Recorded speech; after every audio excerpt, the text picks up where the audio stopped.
प्रशासनाच्या पेपरमध्ये घडलेला आहे। या ठिकाणी YT मुंडेसर मुंडे करिअर अकादमी कंधार यांच्या गेस्ट पेपरमधून ॲज इट इज जशास तसे पर्यायासहित न बदलता 15 प्रश्न आलेले आहेत आणि यामुळेच त्यांच्या अकादमीचे 36 मुलं या नांदेड पोलीस दलामध्ये दाखल झालेले आहेत। 200 पैकी 36 एकाच्या अकादमीचे मुलं लागणं ही गंभीर बाब आहे। या ठिकाणी पोलीस प्रशासनाने गृह विभागाने तात्काळ SIT कमिटी स्थापन करून या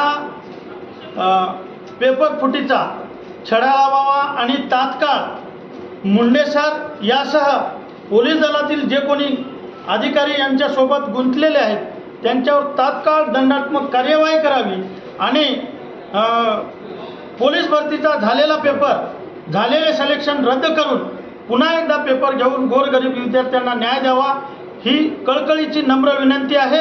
अन्यथा 20 तारखेच्या नंतर स्पर्धा परीक्षा संघर्ष समिती नांदेडच्या रस्त्यावर उतरून उग्र आंदोलन छेडल्याशिवाय राहणार नाही आणि या गोरगरीब कष्टकऱ्यांच्या विद्यार्थ्यांना न्याय मिळवून दिल्याशिवाय थांबणार नाही हा निर्धार आम्ही केलेला आहे। या प्रकरणाला आपण प्रतिमोठे प्रकरण म्हणतात काय?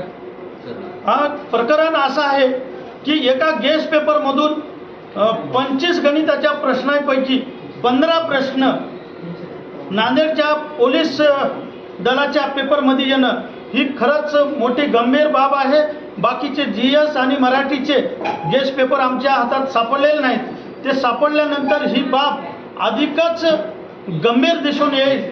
माझी सर्वांना विनंती आहे की आपण या प्रकरणाला गांभीर्याने घेऊन या भ्रष्टाचाराचे मुळं उकडून फेकल्याशिवाय आता आपल्याला चालणार नाही। कारण गोरगरिबांच्या विद्यार्थ्यांच्या भविष्याची खेळणारं हे प्रकरण या ठिकाणी आता महाराष्ट्रात कुठंच चालू देणार नाही। इतक्या दिवसानंतर हे प्रकरण बाहेर काढण्याचे कारण काय? इतक्या दिवसानंतर इतके दिवस आमच्यापर्यंत हे प्रकरण पोहोचलं नव्हतं।